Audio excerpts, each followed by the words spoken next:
21장 32절에서 대제사장과 바리새인들이 예수님께 어떤 권위로 이런 일들을 행합니까? 라고 질문하였습니다. 그 이후로 예수님께서 천국에 대한 비유들을 말씀하시며 또한 대적자들이 계속해서 예수님의 권위에 대한 반박으로 이렇게 논쟁이 이어지고 있는 모습을 보게 됩니다. 어제는 바리새인들이 와서 예수님께 세금 내는 문제를 통해 예수님의 권위에 도전하였습니다. 한마디로 그들을 물리치신 예수님, 그 소문을 듣고 이제는 사두개인들이 찾아와서 예수님의 권위에 도전하고 있는 모습입니다. 하나님의 말씀을 믿지 않는다는 듯이 그 대적자들은 하나님의 진리를 전파하고 계시는 예수님을 향해 어떤 권위로 이 일을 하고 계십니까? 라고 계속해서 묻는 듯 합니다. 사두개인들은 부활을 믿지 않았습니다. 그들은 부활을 마치 거추장스러운 것, 현실을 살아가는 데 있어서 성도들을 불편하게 하는 것쯤으로 생각한 것 같습니다. 율법에서 말하고 있는 계대 결혼, 즉 형을 대신해서 동생이 형의 아내를 취하는 그 결혼에 대한 제도를 가지고 7 형제를 예로 들어 모든 형제가 한 여자를 아내로 다 취하였다면 그들이 다 죽어 부활하였을 때 그 여자는 과연 누구의 아내가 되겠습니까? 라는 이상한 질문을 합니다. 사두개인들은 이런 식의 질문들을 만들어서 부활이 굳이 우리의 삶 가운데 필요하겠느냐, 이런 복잡한 문제들을 양산할 뿐인데 과연 우리가 부활을 믿고 살아갈 필요가 있겠느냐, 이런 식의 질문을 하였던 것 같습니다. 과연 부활을 믿고 살아가는 것이 우리의 삶을 괴롭게 하는 것일까요? 우리가 오늘 부활을 믿고 하나님을 열심히 찬송하는 것이 우리의 삶을 얽어매며 우리로 하여금 현실에서 누리지 못하게 하는 많은 것들을 제약하는 도구가 되는 것일까요? 예수님은 오늘 사두개인들에게도 한마디로 정리를 하십니다.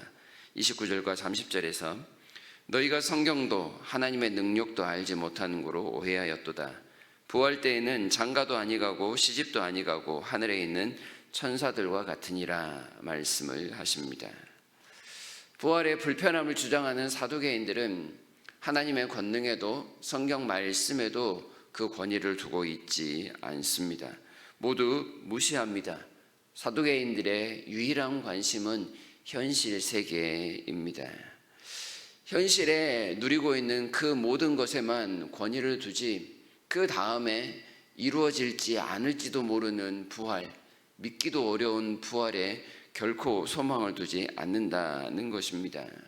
그들이 믿고 신뢰할 수 있는 것은 잡아 누릴 수 있는 것, 현재 가질 수 있는 그것들 뿐이라는 내용입니다. 현실적인 삶의 굴레가 된다면 그들은 하나님도 성경도 과감하게 버릴 준비가 되어 있는 사람들입니다. 하나님 때문에 애꿎은 손해를 봐야 한다. 성경 말씀에 따라 많은 것들을 현실에서 포기해야 한다. 사두개인들한테는 결코 할 수 없는 일이었다라는 뜻입니다. 그들은 그래서 성경도 하나님의 능력도 알지 못합니다. 당연히 예수님을 인정할 리가 없겠죠. 이들은 정치적인 세력일 뿐 신앙적인 내용과는 전혀 관계가 없는 사람들이었습니다. 부활을 언급한 것도 부활을 믿으려는 것이 아니라 예수님을 공격하려는 의도였을 뿐입니다. 그들은 자신들이 믿는 편견과 선입견만이 유일한 신앙의 대상이라고 여기는 듯 합니다. 그러한 것을 근거로 함부로 천국과 부활을 주장하지 말라고 예수님을 위협하고 있는 그런 상황인 것이지요. 자신의 신념을 믿는 우상 숭배자와 같다 해도 틀리지 않을 것입니다. 천국에서의 삶, 부활을 경험한 자의 삶은 천사와 같은 모습이어서 굳이 누구의 아내가 되고 누구의 남편이 되는 삶이 중요하지 않다 말씀을 합니다.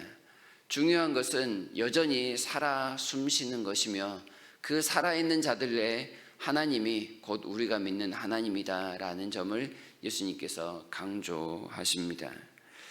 32절에서 아브라함과 이삭과 야곱의 하나님은 죽은 자의 하나님이요 아니요 살아있는 자의 하나님이시다라는 말씀이 그것을 말씀합니다. 아브라함과 이삭과 야곱은 이미 죽어 우리의 기억 속에만 있는 믿음의 조상들이 아니라 현재 살아있는 분들이며 하나님은 여전히 살아있는 그들의 하나님이시다라는 말씀입니다. 하나님의 살아계심은 현재 진행형이지 과거형이나 혹은 미래형이 아니다라는 그런 뜻입니다. 그래서 마치 믿음의 조상들이 과거에 언젠가 살았던 사람들, 그리고 그들이 믿었던 하나님에 대해서만 생각하는 사람들은 이러한 살아계신 하나님을 알지 못하는 이미 죽은 자들이라고 표현할 수가 있는 것입니다. 하나님을 믿고 부활을 믿는다라는 것은 현재 지금 우리와 여전히 살아계신 하나님을 믿는다는 것이며 그 하나님이 살아계시기 때문에 하나님의 뜻을 따라 사는 것이라고 표현할 수 있겠습니다. 누구에게 무엇에 권위를 두고 살아가느냐는 그 사람의 방향을 결정할 수 있습니다. 현실에만 뿌리 박은 인생은 현실에만 집중할 것입니다.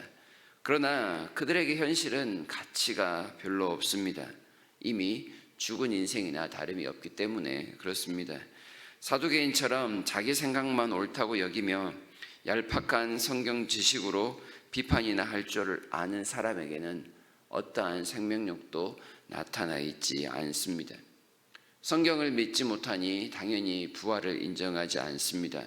전능하신 하나님을 알지 못하니 천국도 확신하지 못합니다. 그들은 단지 지상 천국만을 꿈꾸는 뿐입니다. 그러나 지상 천국이 이루어질지는 아무도 알지 못하며 누구도 경험해 보지 못한 세상을 뜬구름 잡듯이 그렇게 살아가고 있는 사람들일 뿐입니다.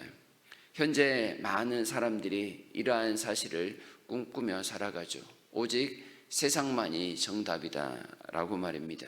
하나님도 성경도 믿지 않아서 현실에 파묻혀 있지만 현실은 그들을 결코 구원해 주지 않는 그런 상황입니다.